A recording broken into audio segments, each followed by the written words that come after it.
एटार उद्देश्य देखंतु जे वास्तविक समस्त समस्त मनुष्य सृष्टि होइचंती एक वर्णाश्रम धारा मानिबाकू बाध्य, एक वर्णाश्रम धारा मानिबाकू बाध्य। जदि से व्यतिक्रम करागला निजर इच्छा मुताबक तेबे अपराध हो गला, अपराध हो गला एवं दंड पाइबा योग्य। युद्ध होची गोटे सैन्य लुचिकी पलि आसिबो, तेबे कौन ताकू कह सैन्य मैंने आसुचंती तमे लुचिकी पलि आसिबो, तेबे तुमको कौन कह सेठी भीरु का पुरुष एवं दंड पात्र, तमे दंड पाइबा योग्य। एक कथा आमे आलोचना कले भगवान तो सही कथा अर्जुन को कहउछंती जे यदि तुम्हें महाभारत युद्ध को जिणब ताहले राज्य पाइब, नचेत यदि मृत्युवरण कर तेबे स्वर्ग प्राप्त हो। तबे ए क्षेत्र में एक कथा कह जाउछि जे जन्म मृत्यु, जन्म आ मृत्यु रे ये जो जीवनर अवधिटा सीमित होइछि या वास्तविक अर्थात ये गोटे प्रकार जीवन यापन प्रणालीटा अन्य गोटे प्रकार परिवर्तन हो पारे तुमर कर्म अनुसार, ताहा अधिक दुख दे पारे किंबा अधिक सुख दे पारे। जदि तुम्हें अपराध करिवो ताहले नरक को जीव, अर्थात सेठी तुमर जीवन यापन प्रणालीटा बदली जीव दंड अनुसार। जदि तुम्हें ठीक स्वधर्म पालन कल ताहले तुम्हें स्वर्ग लोक बा उन्नत लोक को जीव, सेठी गोटे प्रकार जीवन यापन करिवो। ताहले वर्तमानर कर्म उपरे तुमर सब निर्भर करुछि। वर्तमान व्यवस्था को तुम्हें मानिबा को पड़िबो, वर्तमान व्यवस्था को तुम्हें मानिबा को पड़िबो। आमे भक्ति पथरे जाउचे, कृष्ण चेतना मार्ग रे जाउचे, ए मार्ग रे गुडे जिनस रे आमे पछ गुंचा दउचे। पछ गुंचा देले ताले कोन हबो, पछ गुंचा दउचे जोटा कि आमे अपराध करूचे, आमे आगु को जीवा को हमको से जिनस परमिशन दउनी, आमे निर्भीक हो पारिबानी। एठी तो शिवजी जो उक्ति रे जो भाष्य प्रपात लिखिछन्ते कोन लिखिले, कृष्ण चेतना रे अग्रगति करबा को हेले निर्भीक हबा को पड़िबो। निर्भीक नहले कहीं कृष्ण चेतना स्तर को जाई परिबेनी। हमर जड़ धारणा अछि, जड़ धारणा जोगु आमे पछ को फेरुचे, पश्चातमुखी होचे। तबे पश्चातमुखी हेले कोन हबो ना आमे निर्भीक हो परिबानी, कृष्ण भक्ति ठीक रे जाजन करि परिबानी, ठीक रे युद्ध करि परिबानी।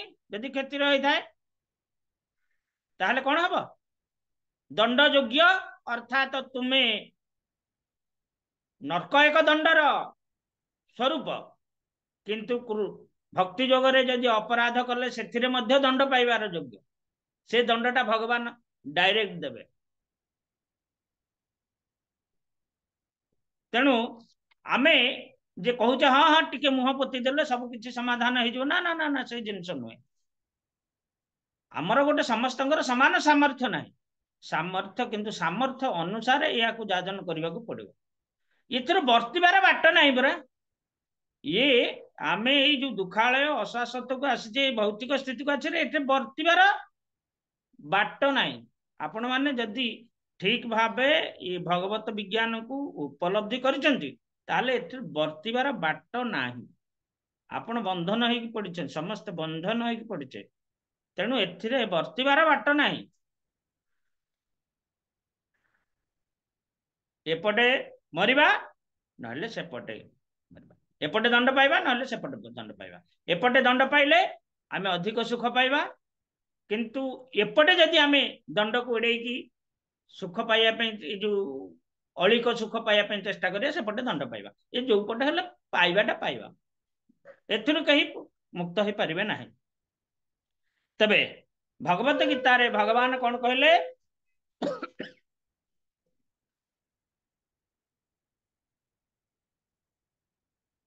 श्लोक नंबर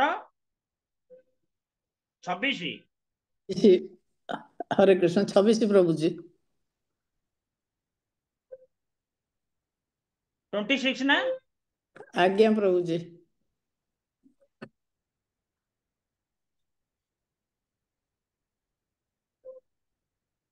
अथ चैन नित्य जातम नित्यम वा मन्यसे मृतम तथापि तुम महाबाहो न शोचितुम हर्षि। हे महापराक्रमशाली, जदि तुम्हें भाव जे आत्मा बराबर जन्म हो मरुची तथापि तुमर दुखर कारण किछि नाही। पूर्वर कहले अव्यक्त अचिंत्य अविकार्य उच्यते तस्मात् एवं विदितेन नासु नानुशोचितुम हर्षि। एठी मध्य नैन शोचितुम हर्षि कहले तुम्हें सूचना करवा उचित नुहे, कारण आत्मा होची अव्यक्त अचिंत्य। आमर जो सीमित बुद्धि ज्ञान जरिया आमे आत्मा को जानी परिबा नहीं, देखि परिबा नहीं, चिंता करि परिबा नहीं, यार स्वरूप किभଳି ये देखिबा किभଳି सब, किंतु अनुभव करुचे, अनुभव करुचे यार प्रभाव का द्वारा ना ये जो सूक्ष्म शरीर अच्छी को उपादान सूक्ष्म शरीर गठित मन बुद्धि अहंकार चित्त।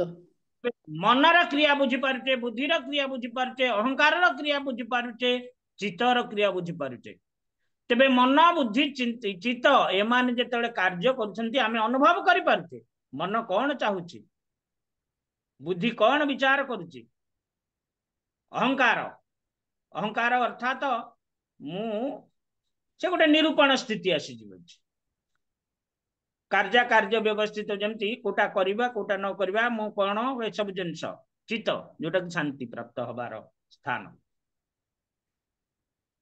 तबे एठी भगवान अर्जुन को कहउचंती जदि तू आत्मा को बुझी न पारू, जानी न पारू, तबे किछि से कथा न भावी जदि तू जानुचे जे येटा मरुची बा नित्य जातम नित्य बा मनस्य मृतम, यदि एटा जन्म होउचे मरुची तथापि दुख करबा उचित नुहे, तथापि तुम महाबाहु नैन शोचितुम हर्षि। तथापि हे महाबाहु अर्थात महान पराक्रमशाली तुम्हें चिंता करबा उचित नुहे। तो प्रपात कौन कहले ना बराबर गोटे श्रेणी दार्शनिक अच्छा जो माने प्राय बौद्ध मानक सदृश, बौद्ध मानकर सदृश कौन आत्मा अच्छी किंतु से माने अस्वीकार करती कहीं ना तांकर फिलोसफी अनुसार जे ताकू तो आत्मा को तो देखी होनी ना, आत्मा को देखी होनी किंतु जानी होनी, अर्थात तार जो प्रभावटा होची से माने भाबुछंती हाँ एटा केमती हेइथिबो किंतु आत्मा बोली गोटे जिनिस किछि नाही, गोटे चिन्मय शक्ति किछि नाही। तबे सेमान को कौन कहगला ना बौद्ध, बौद्ध अर्थात जो माने संपूर्ण रूपे नास्तिक आ वेद वाणी बा एभली आत्मविज्ञान को से माने अस्वीकार करती। हरिनाम चिंतामणि रे ए कथा कहगला जे ये 9 जन दार्शनिक अच्छंती, ये 9 से माने हेले किए किए जैमिनी, कपिल, नग्न, नास्तिक, सुगत, गौतम, ये 6 जन आउरी 3 जन अच्छंती, बुझले कि एमती नहीं नहीं 6 जन भूल कहली 9 जन नुहे 6 जन षड दार्शनिक एथिरे व्यासदेव आछंती। व्यासदेव जे कि वेदांत सूत्र प्रणेता जहां को जोगु आज ये जगत तिष्टि रही। तबे ये जो 6 जन कथा कहा जाइछि ये 6 जन रे ये माने गोटे कैटेगोरी केवल आंकु छाड़ी क्या व्यासदेव को छाड़ी। जैमिनी व्यासदेव शिष्य, जैमिनी महाभारत गोटे अच्छी ना सी मध्य व्यासदेव शिष्य। नास्तिक कपिल, नग्न, नास्तिक सुगत, गौतम ये 6 जन हेतुवाद रत। हेतुवाद वेद माने मुखे तबु ईश नाही माने वेद को मानती किंतु वेदटा कौठू आसी किए या प्रणयन कर जो भगवान ताकू अस्वीकार करती। कर्मकांड श्रेष्ठ बोली जैमिनी व्याख्या नहीं। जैमिनी कर्मकांड श्रेष्ठ, कर्म द्वारा जो उपासना करा जाए, उत्तम कर्म करिक देवता मान क्या देवादेवी इत्यादि मान को आम संतुष्ट प्रदान करवा, जोटा कर्मकांडीय धारा सेटा को जैमिनी व्याख्यान। किंतु भगवान अच्छी, भगवान को भजन करा जाए। हाँ, भगवान को भजन कले आम समस्त प्रकार क्लेश मुक्ति पाइबा, उद्धार पाइबा। ये सब जिनिस से आत्मा को स्वीकार करते आ क्लेश कौन कथा कह। ईश्वर असिद्ध कपिलर कल्पना। नास्तिक कपिल, भगवान कपिल नुहति, नास्तिक कपिल कौन कहते जे ईश्वर असिद्ध, ईश्वर बोली एमती किछि कही ना। तबु जोग माने अर्थ बुझे ना पाए, तेणु ईश्वर किछि नाहंती, आमे जोग करवा बा ए जो फिजिकल एक्सरसाइज करवा, सेटा होती आम पई मंगल। नग्न जे तामस तंत्र करए विस्तार, वेदर विरुद्ध धर्म करए प्रचार। से तामसिक तंत्र रे तामसिक आपण माने देखिथिबे जो आसीथिले गुडा अघोरी गुडा आसीथिले ठीक हमर कुंभ, सेमानकर क्रियाकलाप देखुछन तो कि भଳି थिला। तबे सी गोटे प्रकार नास्तिक चारबाक कभु वेद नाही माने, सुगत बौद्धेर एक प्रकार व्याख्यान। गौतम न्यायर कर्ता, ईश्वर ना भजे, तार हेतुवाद मत नर मात्र मजे। गौतम जन विशिष्ट ऋषि, किंतु सी भगवान को भजन को प्राधान्य दियंती। सी क्या प्राधान्य दियंती ना न्याय शास्त्र, एटा करले पाप हबो, एटा करले पुण्य हबो, एई जिंस उपरे तांकर फोकस। किंतु भगवान को भजन को से गुरुत्व दियंती नहीं। विशेष कर मध्य व्यासदेव मध्य से धारा रे जाइथिले, अष्टादश पुराण तैयारी कले, मन शांति पाइलेनी। नारद मुनि कहले आसिक तुमर अशांतर कारण कौन?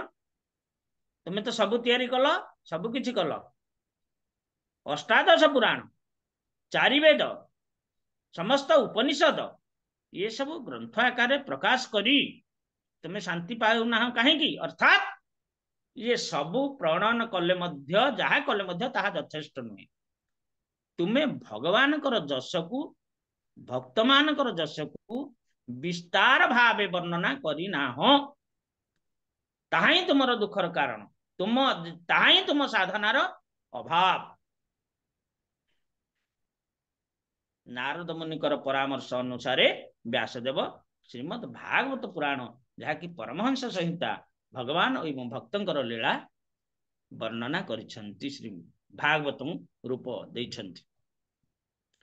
तबे ये भगवान का भजन व्यतीत जहा किछि करा जाए, जिते सुंदर कार्य करा जाऊ, ताहा सब अपराध।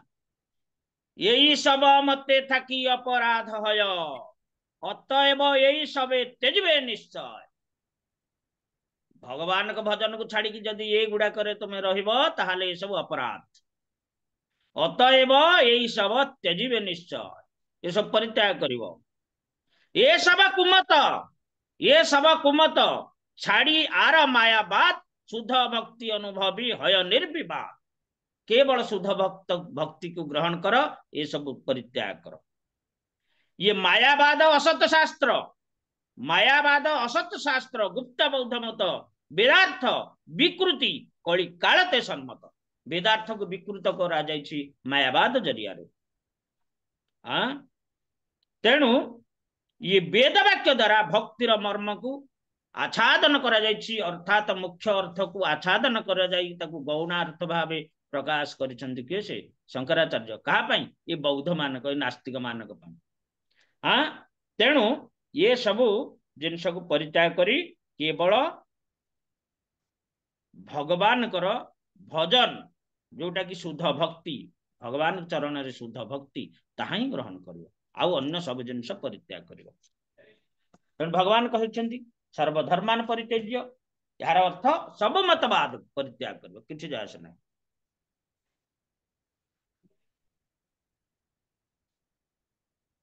कौन सी मतरे जेहेतु कथा कौन किए कौन कारणवशतः मध्य आज स्वाध्याय कर पारे जदि शुद्ध कृष्ण भक्ति थाए ताहले से अपराध नाही जदि शुद्ध भक्ति हृदय थाए ताहले मध्य से अपराध नाही तबे प्रपात कौन कहते ना यही जो मायावादी माने बा नास्तिक माने ये माने लोकायतिक एवं वैभाषिक नाम रे परिचित थिले अर्थात तांको लेखाटा सही भलिया तांको दर्शनटा सही भली वैभाषिक भाष्य एमानका मत है केतक भौतिक सम्मिश्रण परिपक्व अवस्था जीवन शक्ति आत्मार संचार हुए जदि परिपक्व अवस्था जीवन शक्तिर संचार हुए जीवनटा चली जाऊँ केतबेले ठप हो जाऊँ कहीं से कौन जीवनटा परिपक्व नथिला कि शरीरटा ठप कहीं हो जाऊँ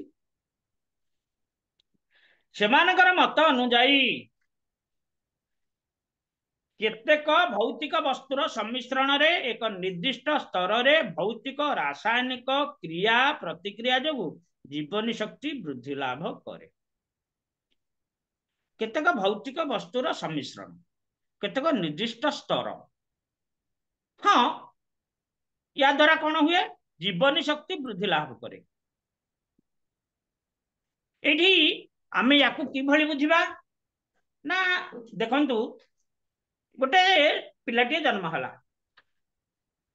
सी जो 20-25 वर्षर होउची सी विवाह योग्य होउची अर्थात सी आउ गोटे शरीर सृष्टि करने योग्य होउची अच्छा जितेबाला पिला थिला से शक्ति कौन ता पाखरे नथिला कि थिला ना नथिला छोट पिला 2-3 वर्षर पिला सी आउ गोटे शरीर सृष्टि करिवार योग्यता ता पाखरे थिला कि नथिला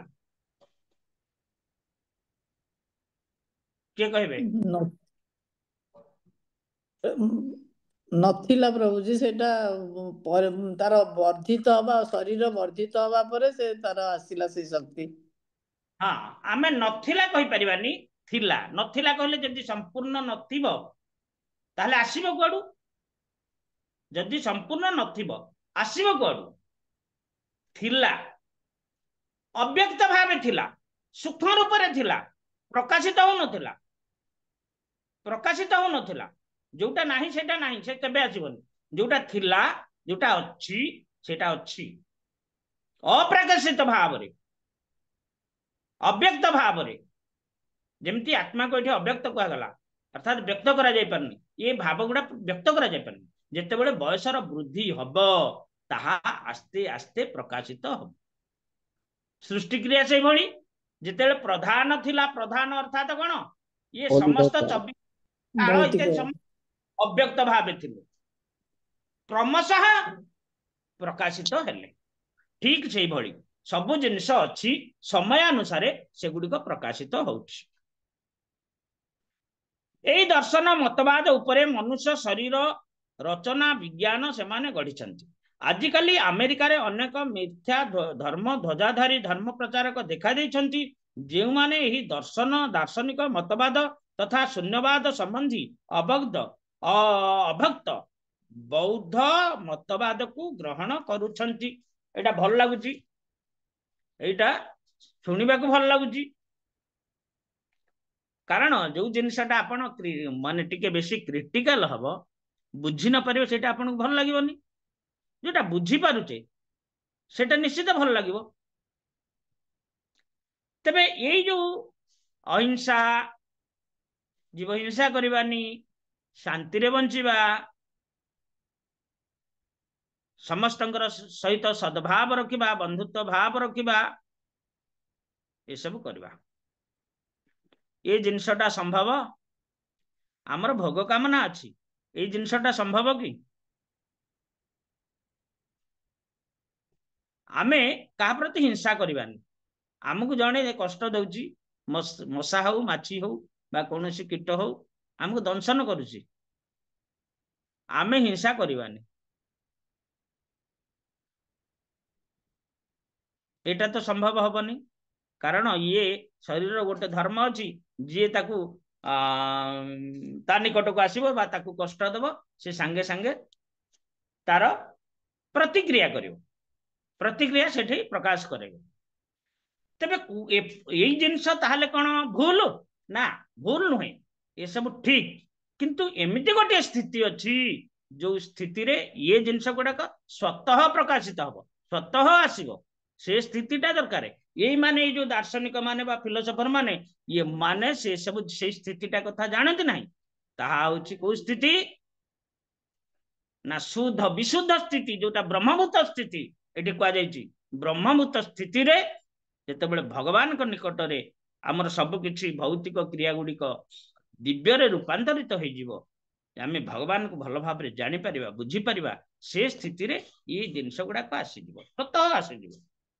किंतु भगवान को बात दे ये सब जिंस संभव नहीं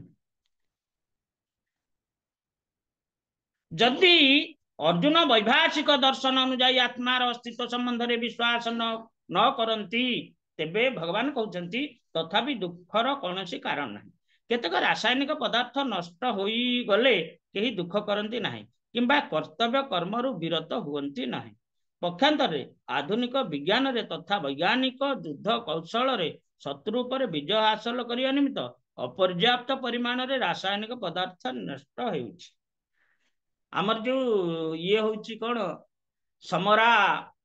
समराभ्यास जो होउछि अर्थात गोटे जहाज थिबो ताकू एपटू ताकू फायरिंग हबो बा हमर ब्रह्मास्त्र इत्यादि जो अछि मिसाइल ताकू छाड़िबा प्रकृत रे से जहाजटा ध्वंस होउछि कि नाही ये आर शक्ति ताकू ध्वंस करिबा परिवार शक्ति आ पाखर अछि कि नाही ये गोटे समराभ्यास होउछि जानिबा पई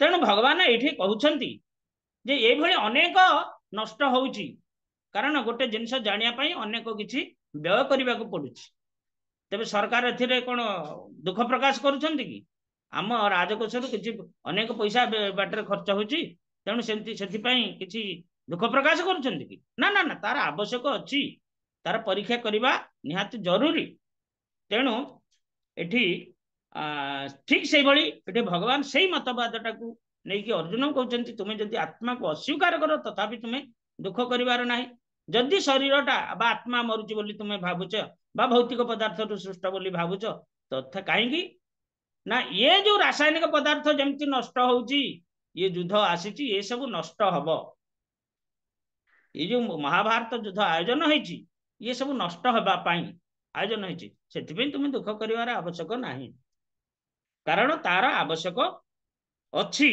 ये माने जो पृथ्वीर भाराक्रांत होगी विशेष भाव कौन करुछंती ना स्वेच्छाचारी हो जाउछंती गोटे गोटे नियम को जो भगवान जो नियम से नियमटा को एमाने उल्लंघन करुछंती परित्राणाय साधुना विनाशाय च दुष्कृतम धर्म संस्थार पनार्थाय संभवामि जुगे जुगे एमाने दुष्कृत अर्थात भगवान कर नियम को उल्लंघन करुछंती तेणु एमान को विनाश करा जिवो एटा नियम जमती यही जो आलोचना कले जे युद्ध रे जदि क्षत्रिय पश्चात पछुआ हो गला बा फेरिक पड़ी आसला युद्ध करबनी बोली तेबे एकादशी महात्मा रे कहगला कौन से नरक को जीव अर्थात दंड पाइब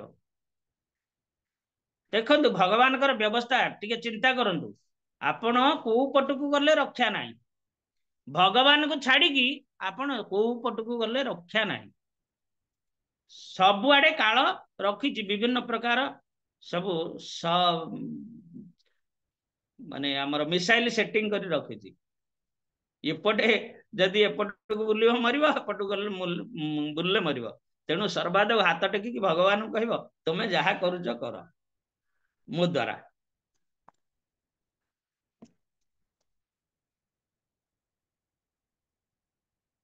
तेबे जे कौन दिगरु विचार कले अर्जुन वैदिक मत अनुजाई एक अणु आत्मा अच्छी बोली ये मतवाद ग्रहण करती किंबा आत्मार अस्तित्व नहीं ये अवैदिक मत को ग्रहण करती ताहले भी तांकर कौनसी दुख परिवार कारण नहीं यही मतवाद अनुजाई अर्थात प्रति मुहूर्त रे जड़वस्तुरु असंख्य जीव सृष्टि होछंती एटा टिके ध्यान रे शुणु यही मतवाद अनुजाई अर्थात यही वैभाषिक मतवाद अनुजाई प्रति मुहूर्त जड़ वस्तु असंख्य जीव सृष्टि हेउछन्ति एवं प्रति मुहूर्त से अनेक मरुछन्ति। ताले किए का पे दुख करूची, किए का पे दुख करूची? अनेक मनीष मरुछन्ति। जदि कार आत्मीय स्वजन मरीगला सी दुख कर, आत्मीय स्वजन दुख कर, अन्य माने दुख करुछन्ति कि? स्वर्ग द्वार को जीवे केते प्रांतर सब लोक आसिक पोड़ा होचन्ति, किए का पे कांदुची एठी? बा जे पड़ुची से कौन कांदुची का पे? तार गोटे एटा वृत्ति। हाँ, तेबे कहीं का पे दुख करिवार आवश्यक नाही।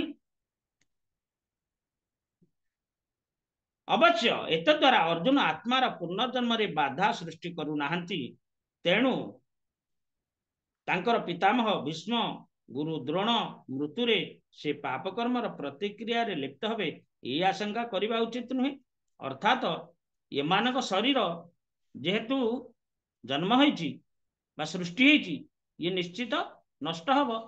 एटा तो गोटे चिराचरित धारा, एटा सृष्टिर गोटे चिराचरित धारा जे गोटे प्रकाश वस्तु बा शरीर से सृष्टि होइची माने बा जन्म ग्रहण करिची अर्थात से निश्चित मृत्युवरण करिबो बा नष्ट हब। एथिरे तुमे कौनसी दुख करिवार उचित नु। तुमे जो कहूच नाही मोर ए माने मरिजिवे, मो पिला माने मरिजिवे कि मो गुरुजन माने मरिजिवे, सेति दुख करिवा उचित नुहे। तेणु एठी अर्जुन को भगवान विद्रुप करी कहउछन्ति महाबाहु, अर्थात तू महान पराक्रमशाली, किंतु कथाटा कौन ठीक उल्टा हो जाउछि। कारण से अंततः ये वैभाषिक मतवाद को ग्रहण करिवे ना, कारण ताहा वैदिक सिद्धांत को स्वीकार करूँ। ये वैभाषिक जो भाष्य बा मतवाद ये वैदिक सिद्धांत को ग्रहण करूनी। तेणु ये कौन यहाँ को कह जाइछि ना, ये को कह जाइछि अर्थात मुक्त मुख्य अर्थ को ये को आच्छादन करा जाई, ये गोटे गौण अर्थ एठी प्रकाश करा जाउछि, शारीरिक भाष्य। तेणु अर्जुन ये शारीरिक भाष्य को ग्रहण न करिया पई भगवान एठी कहउछन्ति, कारण ताहा वैदिक सिद्धांत को स्वीकार करूना। क्षत्रिय हिसाब से अर्जुन वैदिक संस्कृति बा सभ्यतार अंतर्गत, क्षत्रिय हिसाब से अर्जुन वैदिक संस्कृति बा सभ्यतार अंतर्गत, तद अनुଯାयी से वैदिक सिद्धांत को ग्रहण करने को उचित बा बाध्य, से ग्रहण करने को बाध्य। आमे आमे ग्रहण करना, आमर ज्ञान वर्तमान ना, आमर शिक्षा ना, आमर से शिक्षा नथिबारु आमे से सिद्धांत गुड़ा को ग्रहण करूने, अनावश्यक भावुचे। अनावश्यक भाविले कौन हम, तुमे तुमर जिह्वा लालसा नहीं, तुम्हें विभिन्न प्रकार अखाद्य खाऊच, चाउमिन मम आउ अनेक प्रकार खाद्य जो मैंने खाऊे जानते, तेबे कौन तार प्रतिक्रिया भोग करुछन्ते ना ना? जेतिकी आपणकर शारीरिक ओजन रहा कथा ताठू एमती ग्रोथ हो जाउची द्वारा तद्वारा अल्प बयस मध्य आपणकर कौन जो भितर थिबा ऑर्गन गुड़िकर ठीक रूपे फंक्शन करि पारनी, चर्बी बढ़ी जाउची, आपणकर लंग्स फंक्शन करूनी, हार्ट फंक्शन ठीक रे करि पारनी। ए सब कोथि जो होउची, तुमे गोटे नियमर विरुद्धाचरण कर। ठीक से भली आमे जदि वैदिक नियम को अस्वीकार करिबा बा लंघन करिबा ताहले दंड एई भली दंड निश्चित भावे पाइबा। तेबे कौन करिबा? भगवान का निर्देश को ग्रहण करिबा कि न करिबा? हरे कृष्ण। प्रभु जी हरे कृष्ण, दंड प्रभु जी। आम पाखे आपण कहला बड़ी आम पाखे किसी बाट नहीं, ग्रहण करने को बाध्य।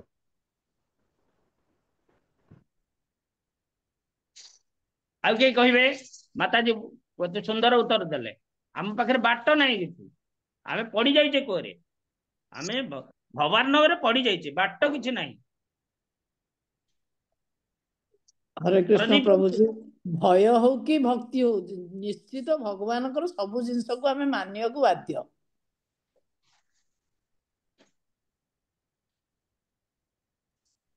आमर आपण जो भय कथाटा कहले एटा प्राथमिक सोपान, आमे भय करबा को पड़बो, कारण वैदिक नियमटा को आमे जतबे पाठ करबा अनुभव करबा सेतबे भय निश्चित भावे आसीबो। आ मनरे ଏ ଭାବନା ଆସିବ ଯେ ଭୟ ନିବୃତ୍ତ ହବ କିଭଳି, ଏ ଭୟ ନିବୃତ୍ତ ହବ କିଭଳି। ଆମେ ତ ଯୁଆଡେ ଚାହୁଁଛେ ଭୟ। ସାଧନାରତ ରହିବା ଭଗବାନଙ୍କ ପାଖରେ ଯୁକ୍ତ ହବା ପାଇଁ, ଭଗବାନଙ୍କ ଠାରେ ପ୍ରପନ୍ନ ହେଲେ କେବଳ ଆଜ୍ଞା ଆମେ କଣ ଶରଣ ବ୍ରଜ ଅହಂ ତ୍ୱଂ ସର୍ବ ପାପେଭ୍ୟ ମୋକ୍ଷ୍ୟାମି, ସମସ୍ତ ପ୍ରକାର ଭୟରୁ ମୁଁ ତୁମକୁ ଉଦ୍ଧାର କରିବି। ମାମେକଂ ଶରଣ ବ୍ରଜ। ପ୍ରଦୀପ ପ୍ରଭୁ ପଳେଇଲେ କି? ଅଛନ୍ତି ଅଛନ୍ତି। ତେବେ ଆମେ ଅଲ୍ଟିମେଟ ଏଠି ସିଦ୍ଧାନ୍ତ ଆସିଲା ଯେ ଆମେ ବୈଦିକ ନିୟମକୁ ଗ୍ରହଣ କରିବାକୁ ପଡିବ, ଭଗବାନଙ୍କୁ ଗ୍ରହଣ କରିବାକୁ ପଡିବ। ଆତ୍ମା ଏକ ସ୍ୱତନ୍ତ୍ର ଭାବେ ଏକ ଶରୀରରେ ଅଛି, ତାକୁ ଗ୍ରହଣ କରିବାକୁ ପଡିବ। ଅର୍ଥାତ ଈଶ ତତ୍ଵ, ଜୀବ ତତ୍ଵ, ମାୟା ତତ୍ଵ, ଏ ତିନିଟା ଜିନିଷ ସତ୍ୟ, ୟାକୁ ଗ୍ରହଣ କରିବାକୁ ପଡିବ। ତେବେ ସେଇ ଜିନିଷ ଏଠି ରୁଦ୍ର ଭଗବାନ ଶିବଜୀ ବର୍ତ୍ତମାନ ପରମ ପୁରୁଷ ଭଗବାନ କୁ ପ୍ରାର୍ଥନା କରୁଛନ୍ତି। ପଦାଶରଦ ପଦ୍ମ ପଲାଶରଚିଷା ନଖ ଦୁର୍ଭିର୍ନୋ ଅନ୍ତରଙ୍ଗ୍ରଂ ବିଦ୍ୟୁନ୍ନତା ପ୍ରଦର୍ଶୟସ୍ୟମ୍ ଅପାପ୍ତ ସାଧୁ ସମ୍ପଦଂ ଗୁରୁ ମାର୍ଗଂ ଗୁରୁସ୍ତମଜୁଷମ୍। ଆମର 51 କହିଲେ କଣ? ଶ୍ୟାମଂ ଶ୍ରେଣୀ ଅଧିରୋଚିଷ୍ଣୁ ଦୁକୁଳଂ ସନ୍ନମେଖଳଂ ସମଚାର ବଗ୍ରି ଜଙ୍ଘରୁ ନିମ୍ନ ଜାନୁ ସୁଦର୍ଶନମ୍। ତେବେ ଶିବଜୀ ଯେ କି ସର୍ବଦା ଭଗବାନଙ୍କର ଧ୍ୟାନ, ଭଗବାନଙ୍କୁ ସର୍ବଦା ସ୍ମରଣ କରନ୍ତି। କାହିଁକି ଆମେ କାହିଁ ସ୍ମରଣ କରିପାରୁନେ? ଶିବଜୀ କେମିତି ସ୍ମରଣ କରୁଛନ୍ତି? ଶିବଜୀଙ୍କର ଶାରୀରିକ ଆବଶ୍ୟକତା କଣ ଅଛି ଆଉ ଆମର ଶାରୀରିକ ଆବଶ୍ୟକତା କଣ ଅଛି? ଆମର ଅନେକ ଶାରୀରିକ ଆବଶ୍ୟକତା ଅଛି।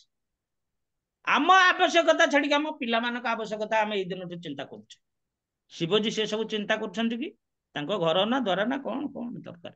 ପିଲା ଚିନ୍ତା ନା ସ୍ତ୍ରୀ ଚିନ୍ତା ନା କଣ ସେ କରୁଛନ୍ତି? କେବଳ ଭଗବାନ की ଚିନ୍ତା। ଆତ୍ମାରାମ, ଆତ୍ମା ରେ ରମଣ କରନ୍ତି ଯେ ସେ ଆତ୍ମାରାମ।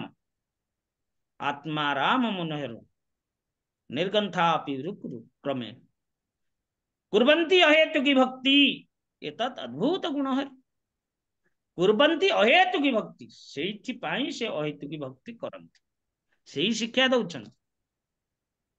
ସେଇଥିପାଇଁ ସେ ଭଗବାନଙ୍କୁ ସର୍ବଦା ସ୍ମରଣ କରିପାରୁଛନ୍ତି। ଭଗବାନଙ୍କର ଶ୍ୟାମ ବର୍ଣ୍ଣ ନିତମ୍ବରେ ଯେଉଁ ମନୋହର ପଟ ପୀତାମ୍ବର ବେଷ୍ଟିତ ହୋଇଅଛି, ସେଥିରେ ସ୍ୱର୍ଣ୍ଣ ମେଖଳା ବିରାଜିତ ଥାଇ ଆହୁରି ଅଧିକତର ଶୋଭା ବିସ୍ତାର କରୁଛି। ପାଦ ଜଙ୍ଘ ଓ ଉରୁଦୟ ପରସ୍ପର ସମାନ ଓ ସୁନ୍ଦର, ଜାନୁ ଯୁଗଳ ଅନୁନ୍ନତ ଏବଂ ସୁଦର୍ଶନ ଅଟେ। ସୁଦର୍ଶନ ଅଟେ। ଏଠି ମହାଜନଙ୍କ କଥା କୁହାଯାଇଛି। ଶିବଜୀ ଜଣେ ମହାଜନ। ସ୍ୱୟଂଭୁ ନାରଦ ଶମ୍ଭୁ କୁମାର କପିଳ ମନୁ ପ୍ରହ୍ଲାଦ ଜନକ ଭୀଷ୍ମ ବଳି ବୟାସଖୀ ବୟମ୍। ଏ କଥା କିଏ କହୁଛନ୍ତି? ଏ କଥା କିଏ କହୁଛନ୍ତି?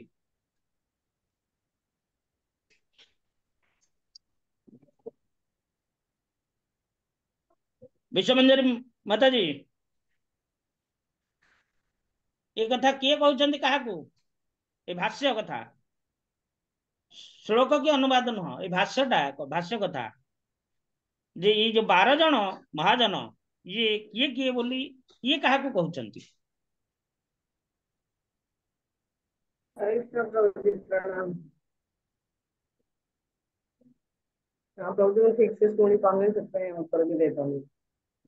ଆଉ କିଏ କହିବେ?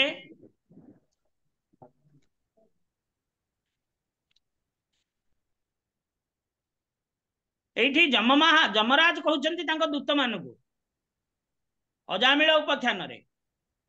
ଅଜାମିଳ ଉପାଖ୍ୟାନରେ ଯମରାଜ କହୁଛନ୍ତି ତାଙ୍କ ଦୂତ ମାନଙ୍କୁ, ଯେତେବେଳେ ଦୂତ ମାନେ ଇଏ ସୃଷ୍ଟିର ନିୟମର ବ୍ୟତିକ୍ରମ ଦର୍ଶନ କଲେ, ତାଙ୍କ ଜୀବନରେ ସେ କେତେବେଳେ ହେଲେ ତାଙ୍କୁ ନିବାରଣ କଲା ଭଳିଆ କୌଣସି ଶକ୍ତି, ଭଗବତ ଶକ୍ତିକୁ ସେ ଶକ୍ତିର ସମ୍ମୁଖୀନ ହେଇନଥିଲେ। ଯେତେବେଳେ ବିଷ୍ଣୁଦୂତଙ୍କ ଦ୍ୱାରା ସେମାନେ ନିବାରିତ ହେଲେ, ସେତେବେଳେ ସେ ଯମରାଜଙ୍କୁ ପଚାରିଲେ ଯେ ଆପଣ ତ ଏକମାତ୍ର ଏ ଜଗତର ନିୟନ୍ତ୍ରକ ଆଉ ଦଣ୍ଡ ବିଧାନ କର୍ତ୍ତା, ଆପଣଙ୍କ ଉପରେ ଆଉ କିଏ ଅଛି ଯିଏ ଯୋଉ ଶକ୍ତି ଦ୍ୱାରା ଆଜି ଆମେ ପରାହତ ହେଲୁ? ସେଇଠି ଯମରାଜ କହୁଛନ୍ତି, ଆରେ ମୁଁ ନୁହେଁ, ମୋ ଭଳିଆ ଅନେକ ଅଛନ୍ତି ଆଉ ତାଙ୍କ ଉପରେ ଆଉ ଜଣେ ଅଛନ୍ତି, ସେ ହଉଛନ୍ତି ପରମ ପୁରୁଷ ଭଗବାନ। ତେଣୁ ମତେ ଯୋଉ ଏକମାତ୍ର ଏ ଜଗତର ନ୍ୟାୟାଧୀଶ ବୋଲି ଭାବୁଛ, ନା ନା ନା, 12 ଜଣ ଏଇଭଳି ଅଛନ୍ତି। ସେମାନେ ହେଲେ ସ୍ୱୟଂଭୁ ନାରଦ ଶମ୍ଭୁ କୁମାର କପିଳ ମନୁ ପ୍ରହ୍ଲାଦ ଜନକ ଭୀଷ୍ମ ବଳି ବୟାସକି ବୟମ। ବୟମ ଅର୍ଥାତ୍ ଆମେ, ମୋ ସହିତ ଆଉ ସମସ୍ତେ, ଆମେ ମାନେ ଏଇଭଳି 12 ଜଣ ଅଛୁ। ତେବେ ଏଠାରେ ଶିବଜୀ କୃପା ପୂର୍ବକ ଭଗବାନଙ୍କର ଦିବ୍ୟ ସୌନ୍ଦର୍ଯ୍ୟମୟ ବିଗ୍ରହ କଥା ବର୍ଣ୍ଣନା କରୁଛନ୍ତି। ତେଣୁ ନିର୍ବିଶେଷବାଦୀଗଣ ଭଗବାନଙ୍କ ରୂପ ନଥିବାର ଯେଉଁ ଯୁକ୍ତି ବାଢ଼ନ୍ତି, ତାହା କେବେ ହେଲେ ସ୍ୱୀକାର କରାଯାଇ ପାରିବ ନାହିଁ। ଆଚ୍ଛା, ସେମାନେ ଭଗବାନଙ୍କ ରୂପ ନଥିବାର ଯୋଉ ଯୁକ୍ତି କାହିଁକି ବାଢ଼ନ୍ତି? ନା ସେମାନେ ଭୌତିକ ଇନ୍ଦ୍ରିୟ ଦ୍ୱାରା ଯାହା ଉପଲବ୍ଧ ସେତିକି କଥା ଜାଣନ୍ତି। ଶାସ୍ତ୍ର ସିଦ୍ଧାନ୍ତକୁ ସେମାନେ ଅସ୍ୱୀକାର କରନ୍ତି, କାରଣ ଶାସ୍ତ୍ରରେ ଯାହା ଅବାସ୍ତବ ଜିନିଷ ଅଛି, ଅବାସ୍ତବ ଜିନିଷ ଅଛି, ଅବାସ୍ତବ ଅର୍ଥାତ ଯୋଉଟା ସୂକ୍ଷ୍ମ ରୂପରେ ଅଛି ବା ଆମର ଚିନ୍ତା ଶକ୍ତିର ବାହାର ଜିନିଷ, ଅଚିନ୍ତ୍ୟ ଶକ୍ତି ଅଛି। ତେଣୁ ସେଇ ଜିନିଷଟା ସେମାନେ ବାଦ ଦେଇ ଦିଅନ୍ତି। ତେଣୁ ସେମାନେ କହନ୍ତି ଭଗବାନ ନିରାକାର। ଆଚ୍ଛା, ଭଗବାନ ନିରାକାର, ଏ ଆକାଶଟା କାହିଁ ନେଳିଆ ଦେଖାଯାଉଛି? ଏହାର କାରଣ କଣ? ଆକାଶଟା କାହିଁ ନେଳିଆ ଦେଖାଯାଉଛି?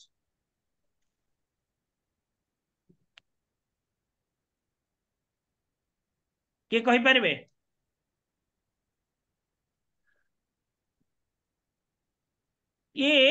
ଆକାଶଟା ହଉଛି ଜୀବାତ୍ମା, ଭଗବାନଙ୍କର ଯୋଉ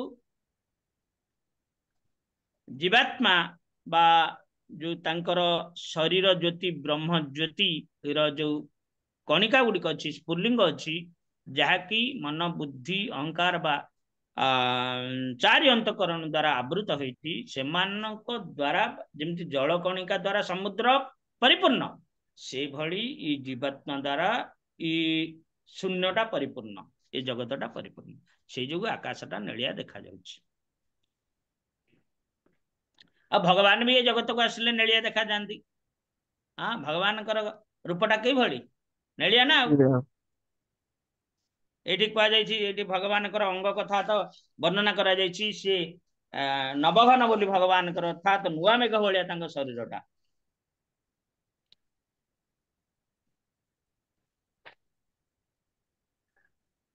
ତେବେ ଶ୍ଲୋକ ନମ୍ବର 52 ଅନୁସାରେ ଯେ ଭଗବାନ ଆପଣ ସୁଚାରୁ ଶରତକାଳୀନ ପଦ୍ମ ପଲାଶ ସଦୃଶ ଦୀପ୍ତିଶାଳୀ ପଦଯୁଗଳରେ ଯେଉଁ ନଖରାଜି ଶୋଭା ପାଉଛି, ତାହାର ଦ୍ୟୁତି ଭରା ଆମ୍ଭମାନଙ୍କର ଅନ୍ତରର ଜ୍ଞାନାନ୍ଧକାର ବିନଷ୍ଟ ହେଉଛି। ଆପଣଙ୍କର ଶ୍ରୀଚରଣର ପ୍ରଜ୍ୱଳ ପ୍ରଦୀପ ସ୍ୱରୂପ, ତଦ୍ୱାରା ପ୍ରପନ୍ନ ପୁରୁଷ ଗଣଙ୍କର ସଂସାର ଭୟ ଦୂରୀଭୂତ ହୁଏ।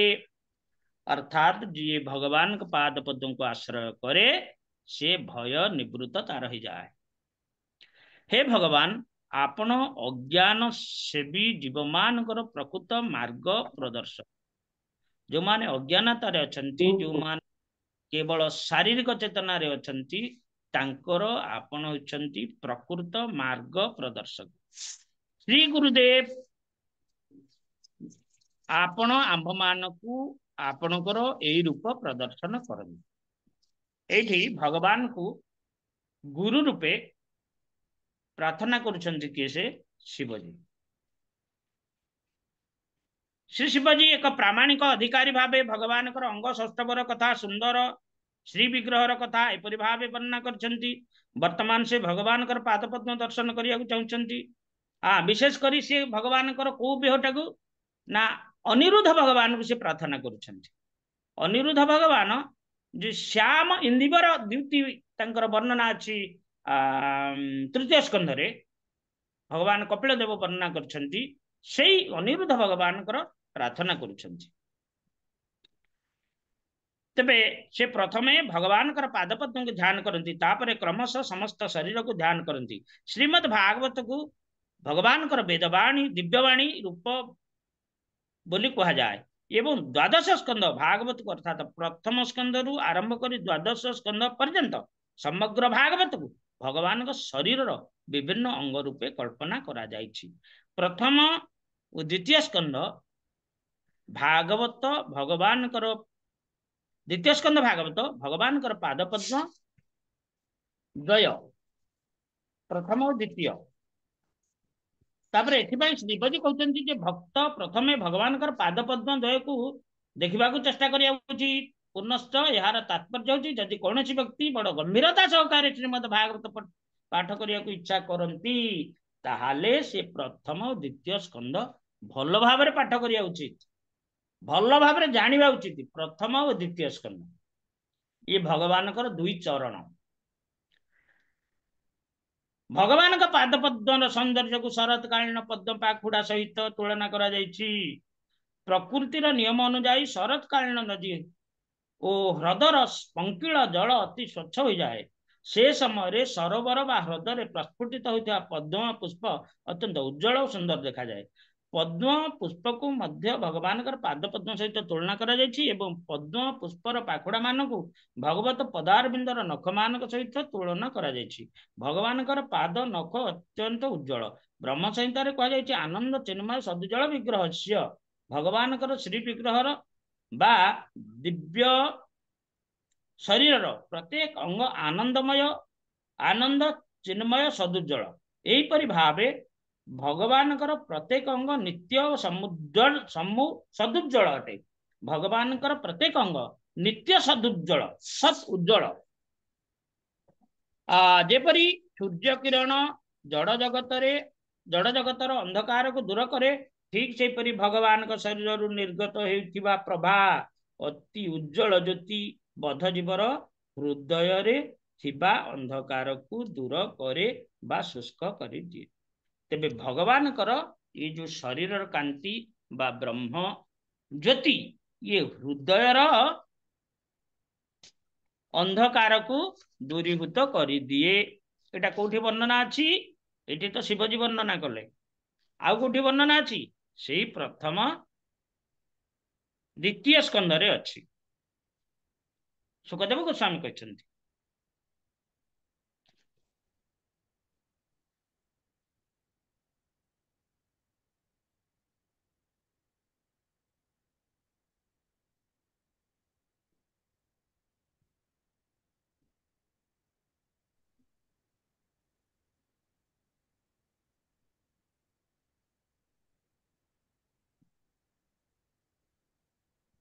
उत्तुंगरंग विलसन मख चक्रवालम ज्योत्स्नाभिराहत महत हृदयांधकारम वज्रांकुशोधर स्वर रुहलांछिद्री लांछनाढ्यम वंदे महापुरुषते चरणारविंदम। उत्तुंगरंग अर्थात अति उज्ज्वल ज्योति, विलसन मख चक्रवाल, चक्रवाल चक्रवार्थर जो आमर बग बक बगर जो परटा केमती शुभ्र पूरा धला, ये से भली भगवान कांतिटा से भली शुभ्र किंतु अति उज्जवल चकचक। से जिनस यदि ज्योत्स्ना भी हत महत हृदयांधकार, भगवान जेतेबेले प्रकट हेले कोठी ये जड़ जगत रे जेतेबेले प्रकट हेले सेतेबेले भगवान प्रकट हो ये अंधकार दूरभूत हो जाइछि। महाविष्णु जेतेबेले प्रकट हेले ये माया भितर थिबा अंधकार प्रलय कारण अंधकार दूरीभूत हो गला। भगवान जेतेबेले ब्रह्मांड भितर पशिले गर्भोदक साई विष्णु रूपे ये ब्रह्मांड भितर जो अंधकार ताहा मध्ये तांको ज्योति रे दूरीभूत हो गला। भगवान जेतेबेले पद्मनाड़ रे पशिले तांको ए ज्योति द्वारा मध्य पद्मनाड़ भितर अंधकार दूरीभूत हो गला। एवं से सूर्य रूप रे पुणी प्रकाशित होई ये समस्त जो 14 भुवन अच्छी ये समस्त अंधकार को दूरीभूत करुछंती। ये हूँ भगवान ज्योति अंग प्रभा जहाँ को ब्रह्म कह जाए से ब्रह्म कणिका है आत्मा जे कि हृदय रे थिले मध्य ये अंधकार को दूरीभूत करि पारु नाही। तेबे दूरीभूत केवल केतेबेले हबा ना जेतेबेले हृदय अंधकार दूरीभूत हबा केतेबेले ना जेतेबेले भगवान कर सही कांति जे अंग कांति आम हृदय रे प्रवेश करिबा सेतेबेले ताहा दूरीभूत हे जिवो। तेणु श्रीमद भगवती गीतार परमार्थिक मार्ग रे अग्रगति लाभ करने को हेले व्यक्ति को निर्भीक होगा पड़ो अभय सत्य संशुद्धि ये हृदय अंधकार केमती दूरीभूत हम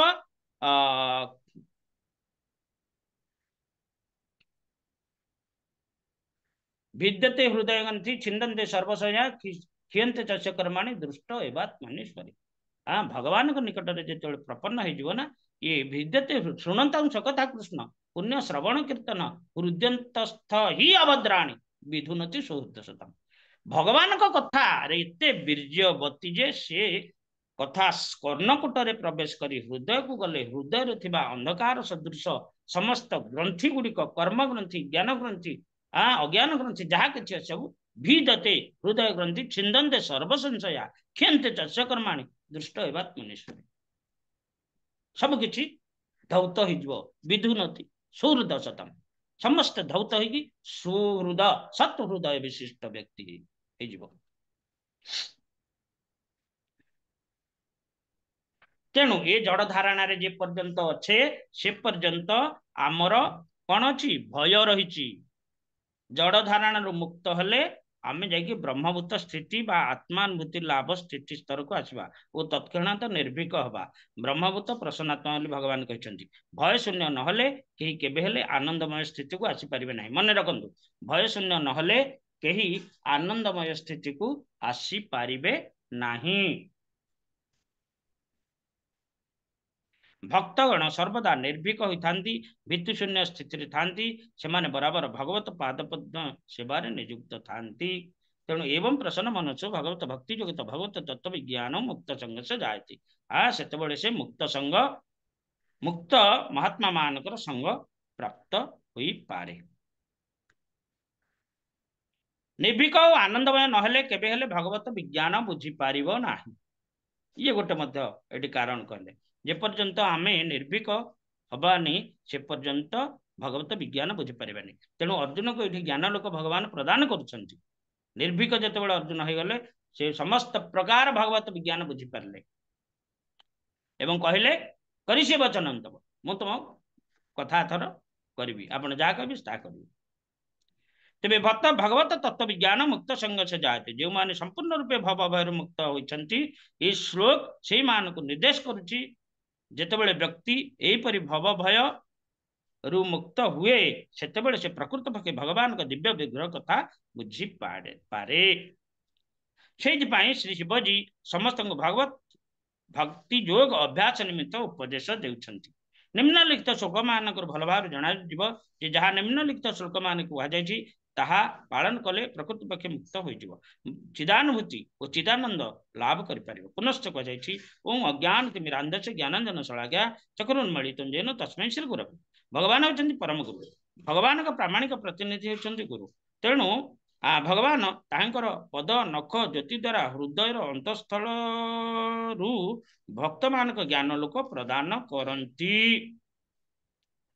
तांकर नख ज्योति द्वारा हृदय अंतस्थल रु भक्त मान ज्ञान लोक प्रदान करती। ताहार प्रतिनिधि श्री गुरुदेव बहिर्देश भगवान अंतर्देश ज्ञान लोक प्रदान करती।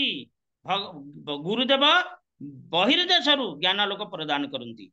केवल भगवत पाद पद्म चिंता कले एवं सर्वदा श्री गुरुदेव उपदेश को स्मरण कले व्यक्ति परमार्थिक जीवन धारा रे अग्रगति करि वेद ज्ञान लाभ करि पारिबो। जस्य देवी पराभक्तिर जथा देवी तथा गुरु तस्यैव कथित यथा प्रकाशन महात्मा श्वेत उपनिषद मध्य एक कथा वर्णना करा जायछि। तेणु आम आज जो आलोचना हला अति टिके कष्टदायक आलोचना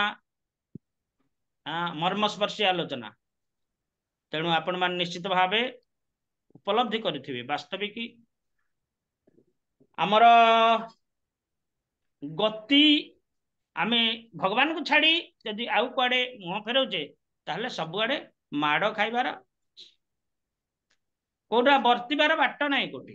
କାରଣ ମାୟା ଏକ ଗର୍ତ୍ତ ବା ଭବାନବ ତିଆରି କରିଛି, ଯୋଉ ଭବାନବରେ ଆମକୁ ପକେଇଛି, ଆମକୁ କଷ୍ଟ ଦଉଛି। ଆମେ ଭଗବାନଙ୍କୁ କେବଳ ଆଶ୍ରୟ କଲେ ହିଁ ଏଇ ଭବାନବରୁ ଉଦ୍ଧାର ପାଇବା, ନଚେତ ଅନ୍ୟଥା ନୁହେଁ। ତେଣୁ ଏଇ ଯୋଉ ଆଜିର ଯୋଉ ଆଲୋଚନା ବାସ୍ତବିକ ଆମ ପ୍ରତି ଅତି ଶିକ୍ଷଣୀୟ। ଯୋଉମାନେ କିଛି ଅଗ୍ରଗତି କଲେଣି, ଯୋଉମାନେ ତ କେହି କିଛି କରିନାହାନ୍ତି ସେ ଅଲଗା କଥା, କିନ୍ତୁ ଯୋଉମାନେ କିଛି ଅଗ୍ରଗତି କରୁଛନ୍ତି ସେମାନଙ୍କ ପାଇଁ ଆଜିର ଯାହା ଆଲୋଚନା ଅତି ଶିକ୍ଷଣୀୟ। ହରେ କୃଷ୍ଣ। ଜୟ ଶ୍ରୀ ପ୍ରଭୁପାଦ କି ଜୟ। ଉପସ୍ଥିତ ଗୌର ଭକ୍ତ ବୃନ୍ଦ କି ଜୟ ନିତାୟ ଗୌର ପ୍ରେମାନନ୍ଦେ ହରି ହରି ବୋଲ। ହରେ କୃଷ୍ଣ। କାହାର କିଛି ପ୍ରଶ୍ନ ଅଛି କି? ଆଜି ବେଶୀ ସମୟ ହେଇଗଲା। ହରେ କୃଷ୍ଣ। ହରେ କୃଷ୍ଣ। ଦଣ୍ଡବତ ପ୍ରଣାମ ପ୍ରଭୁଜୀ। ପ୍ରଭୁଜୀ ସେ ଯୋଉ କହିଲେ ଯମରାଜ ଦୂତ ମାନଙ୍କୁ କହୁଥିଲେ, ସେଇ ପ୍ରସଙ୍ଗଟା ଟିକେ ଆଉଥରେ ଟିକେ। ସେଇଟା ମାତାଜୀ ଆମର 6ଠ ଅଧ୍ୟାୟରେ ଅଛି। ଯମରାଜ ଏବଂ ଯମଦୂତଙ୍କର କଥୋପକଥନ ଅଜାମିଳ ଆଜ୍ଞା। ଉପଖ୍ୟାନ।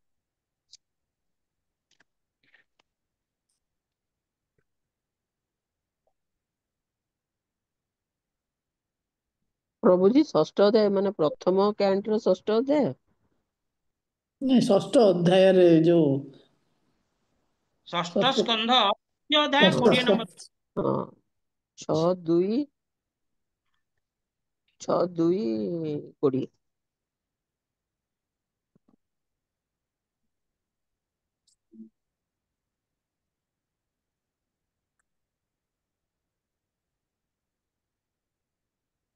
ପ୍ରଭୁଜୀ ଆଜି ଯୋଉ ଆମେ ପାଠ କଲେ, ଭୟ ଶୂନ୍ୟ ନହେଲେ କେହି କେବେ ହେଲେ ଆନନ୍ଦମୟ ସ୍ଥିତିକୁ ଆସିପାରିବ ନାହିଁ। ଭୀତିଶୂନ୍ୟ ସ୍ଥିତିରେ ସେଇମାନେ ଥାନ୍ତି, କାରଣ ସର୍ବଦା ନିର୍ଭୀକ ହୋଇଥାନ୍ତି ବା ଭୀତିଶୂନ୍ୟ ସ୍ଥିତିରେ ଥାନ୍ତି, କାରଣ ସେମାନେ ବରାବର ଭଗବତ ପାଦପଦ୍ମ ସେବାରେ ନିଯୁକ୍ତ ଥାନ୍ତି। ଏଠି ହେଲା ନିର୍ଭୀକ ଆନନ୍ଦମୟ ନହେଲେ କେବେ ହେଲେ ଭଗବତ ବିଜ୍ଞାନ ବୁଝିପାରିବ ନାହିଁ। ପ୍ରଭୁଜୀ ଆମେ ଯଦି ଦେଖିବା ପ୍ରକୃତରେ ସୋଲଜର ମାନେ, ସୈନିକ ମାନେ, ସେମାନେ ଭୟ ଶୂନ୍ୟ ପୁରା। ସେମାନେ ଆମେ ଆମେ ଜାଣିବା ଯେ ସେ ପ୍ରକୃତରେ ଭଗବାନଙ୍କୁ ବୁଝିଛନ୍ତି, ଜାଣିଛନ୍ତି, ଭଗବାନଙ୍କ ପାଖରେ ପ୍ରପନ୍ନ ହେଇଛନ୍ତି। ତାଙ୍କ କର୍ତ୍ତବ୍ୟ ଦୃଷ୍ଟିରୁ ସେମାନେ ଯୁଦ୍ଧ କରିବାକୁ ଯାଇଛନ୍ତି ସତ୍ୟ, କିନ୍ତୁ ସେମାନେ ନିର୍ଭୀକ। ଆମେ ଯେତେବେଳେ ଗୋଟେ ଗୋଳା ବାରୁଦ ଦେଖିଲେ କେତେ ଭୟ କରି ଯାଉଛେ, ସେମାନେ ସେଇଗୁଡ଼ିକୁ ବ୍ୟବହାର କରି ମାନେ ପ୍ରତିପକ୍ଷ ସାଙ୍ଗରେ ଯୁଦ୍ଧ କରୁଛନ୍ତି। ସେଟା ପୁରା ଭୀତିଶୂନ୍ୟ ଜଣେ ନହେଲେ ସେଇ ପ୍ରକାର ଜିନିଷ କରିପାରିବ। କାରଣ ଏମିତି ବି ଦୃଷ୍ଟାନ୍ତ ରହିଛି, ବହୁତ ଲୋକ